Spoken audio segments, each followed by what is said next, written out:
Airports are shutting down, the shelters are filling up, and more Caribbean islands are taking a beating from Hurricane Irma as she now closes in on Florida. Jermont? Metro Airport is the spot where many people from Florida are escaping to as they escape from Irma. And we are following breaking news in southwest Detroit, where a little girl has been hit by gunfire in an apparent drive-by shooting. She's been rushed to Children's Hospital and is in stable condition. Police blanketing the area looking for the shooters. They've got surveillance video from a neighbor showing the cars involved. Our Mara McDonald is live on the scene in southwest Detroit. Mara, she was inside her home when this happened. Kimberly, she was inside her home when, take a look, you can see police out here canvassing the neighborhood right now. 3 cars came roaring down Ogden, firing shots.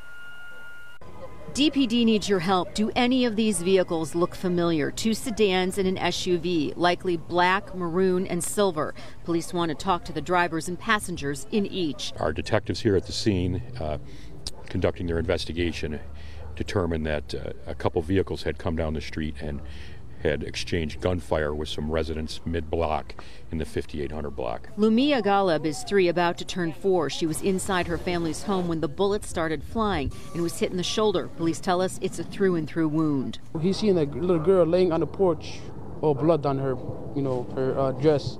Especially we are Arabic, and we have a special holiday every year. It's called Eid. And I guess this girl came from a different city, maybe from a different state, to visit her family. And that's what happened. She just got shot. She was rushed to Children's Hospital, where police say she's in stable condition. DPD officers are all over Southwest right now looking for the shooters, which is why any ID on any of these 3 vehicles seen speeding down Ogden is so critical. There's been witnesses that have said several things, so right now we do know there was 2 cars that came down the street and they exchanged fire with some people in front of a fixed location. Back here live, DPD also waiting on a warrant to go into one of the homes here. They have a search that they are in process of trying to take care of, and they are looking for those vehicles. Kimberly Devin, back to you. Yeah, okay, Mara, we appreciate it. We do have some more breaking news to tell you about from the city's west side. A driver crashes into a pole, cutting the pole in half. DTE is now on the scene at West McNichols and Trinity, where the traffic signals are in the road there. The intersection is shut down in all directions. No word on the driver's condition. And now to Irma. Hilton Head Island, the most recent slice of paradise, ordered to evacuate ahead of this hurricane. In fact, South Carolina's governor ordering 7 barrier islands evacuated as 4 to 6 feet of storm surge is expected along that part of the Atlantic coast. And tonight, new video is giving us a better idea of what could be to come.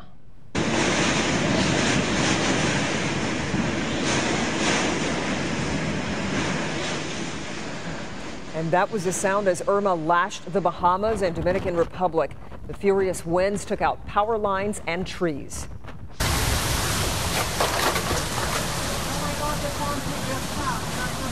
Similar scene on the island of Tortola in the British Virgin Islands. One person who rode out the storm says it felt like a nuclear attack that lasted 5 hours. Yeah, let me just get my jacket on.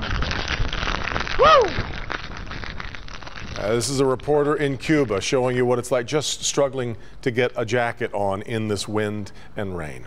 As mass evacuations continue in Florida, there is a shortage of fuel.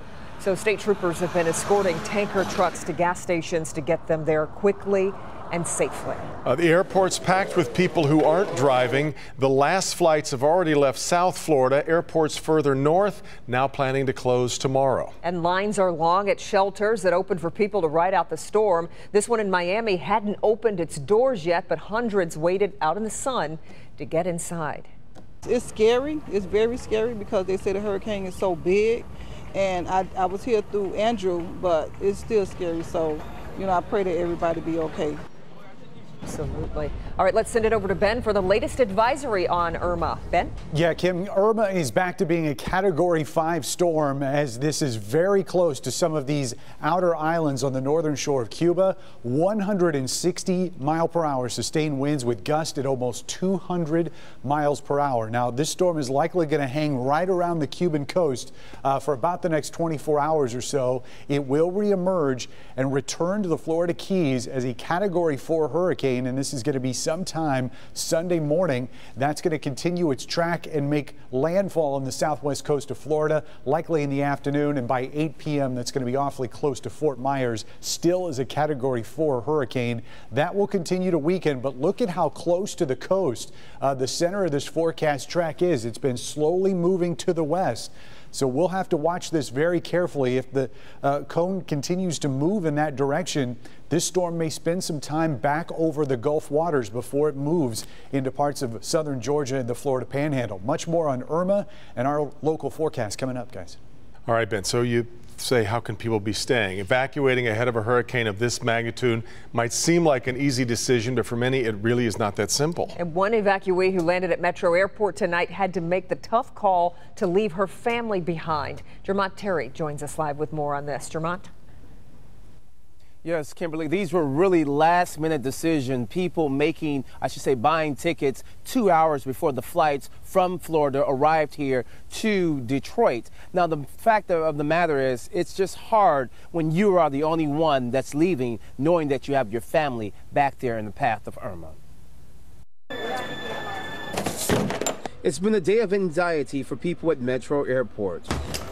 So many loved ones are now trapped in Irma's path. My mother, my aunts, my uncles, my cousins, my brothers, my nephews. Adelia Van Meter and her granddaughter drove from Kalamazoo to Detroit. They arrived to pick up her niece, also named Adelia, who opted to evacuate. She was just really anxious about this storm being different. In a last-minute decision, she hopped on a plane from Fort Lauderdale, arriving to warm hugs. I didn't want to leave my family. Despite being born and raised in Florida and weighing out many hurricanes before, there was something about Irma that convinced her to get out. They were anticipating it to be kind of hovering over exactly where I live for about 18 hours, and I just thought, that could be a long time to be holding a mattress over your head in the bathtub. Sure, she dropped a couple of $100s on a last-minute flight. You can't really buy yourself another life. And it was because of this precious life these new parents left the Miami area.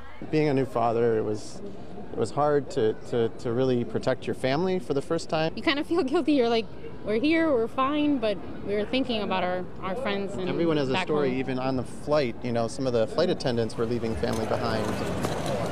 A one-way ticket, not knowing when they will return home or what will be standing when they get back. We just have to play it by ear.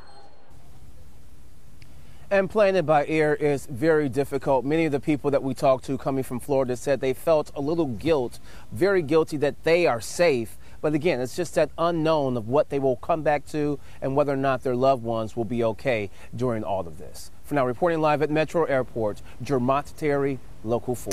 A lot of unknown here right now. That's exactly right, Jermont. Right now, click on Detroit.com. You can watch the very latest in Miami and Fort Lauderdale live as it unfolds. We are streaming the continuous coverage of our sister station, WPLG, out of Miami. Just look for the story on our homepage. It's video that is now making international headlines. A man leads police on a wild chase through Detroit. The man was wanted in connection to a shooting.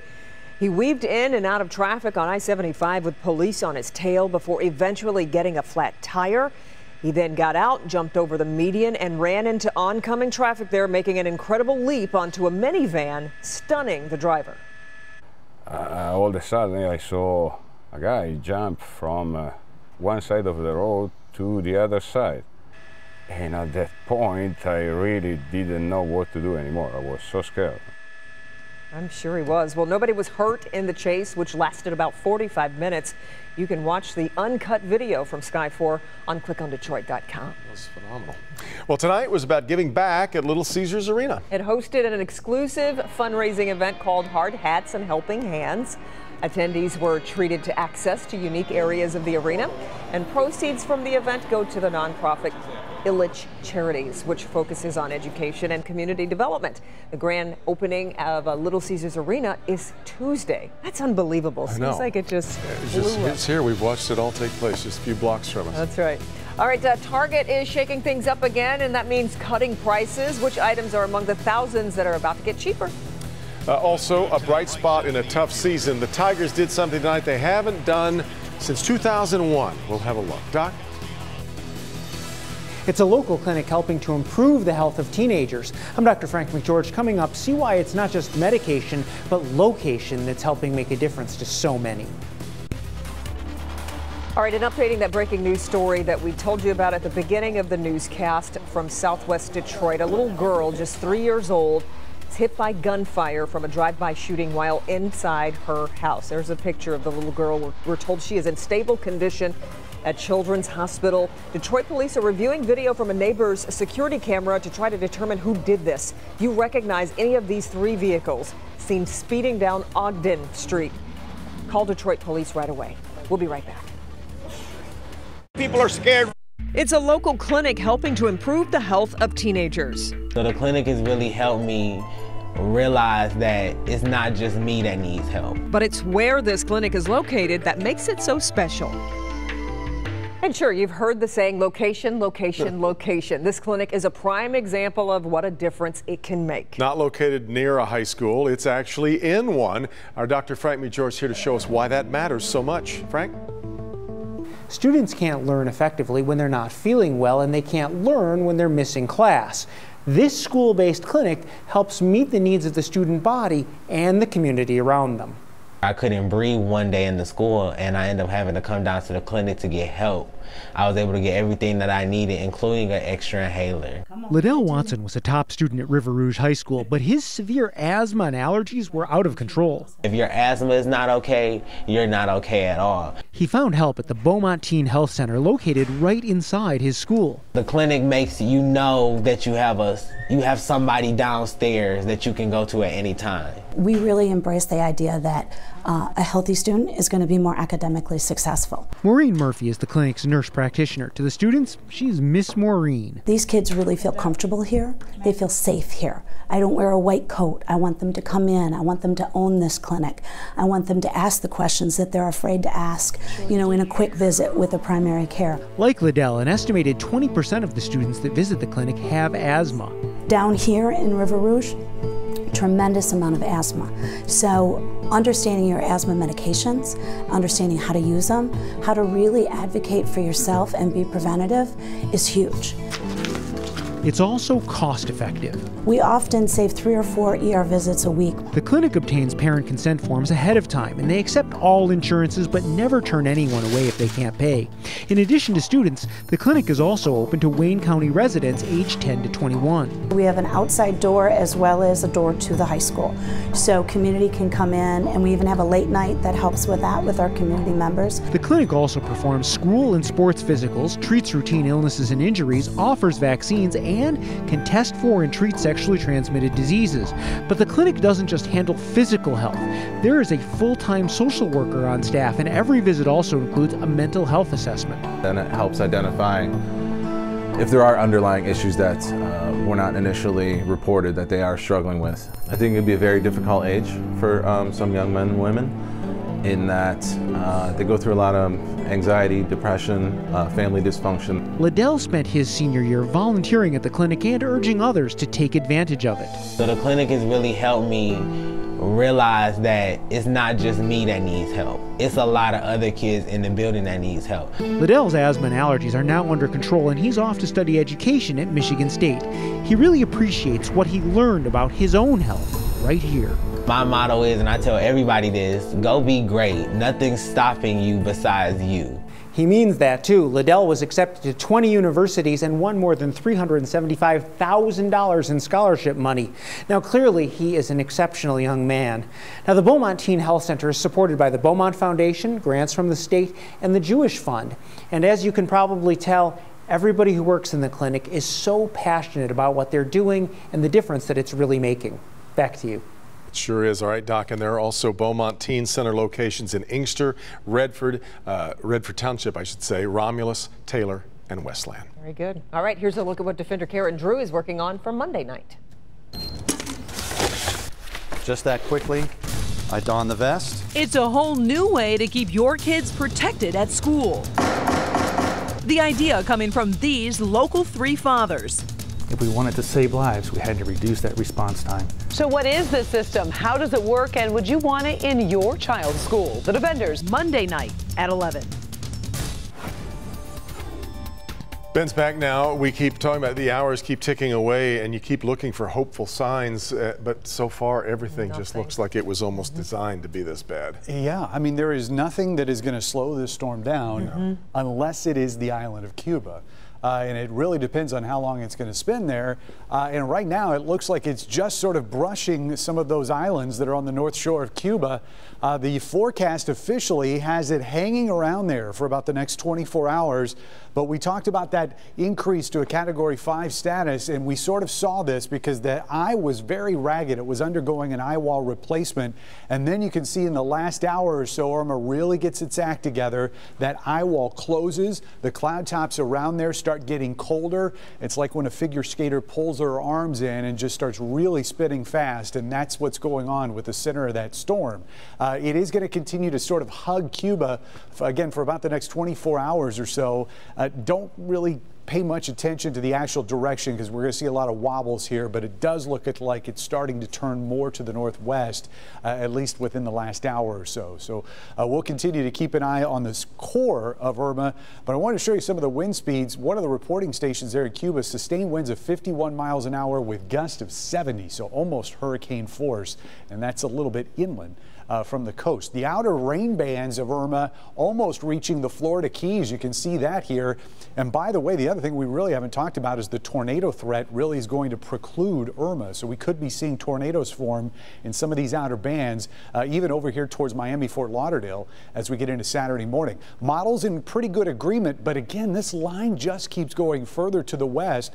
Right now, they do have that landfall probably pretty close to Naples, but it isn't going to take much to bring that thing a little bit further into Tampa Bay and then possibly spend some time over the Gulf waters before it kind of ties itself into a knot there in central parts of Tennessee. So the wind forecast has tropical storm force winds showing up in the Keys by 8 a.m. Hurricane gusts are going to start arriving Saturday at 7 as we get into the evening, and then the core of the storm hits the Keys again sometime in Sunday morning before making a landfall in the peninsula here near Fort Myers or Naples as we get into Sunday afternoon. And that storm will eventually start to weaken over northern Florida and Georgia. 40s for us already showing up, but high pressure's in control, and that means cool nights and also some cooler afternoons too as that high slides off to the east.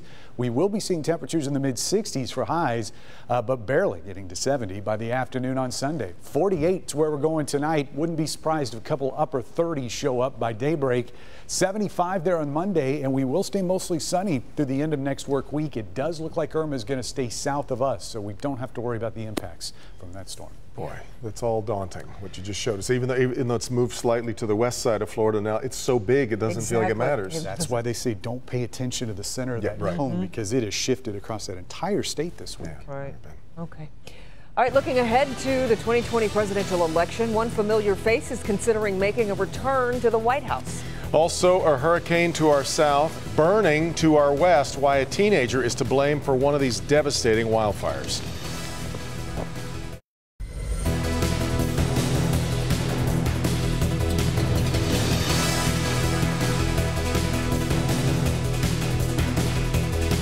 Every match. A Warren man injured in a firebombing remains in the hospital tonight with second-degree burns. Someone threw a Molotov cocktail through the front window of a home near 12 Mile and Ryan early this morning. So far, no arrests have been made.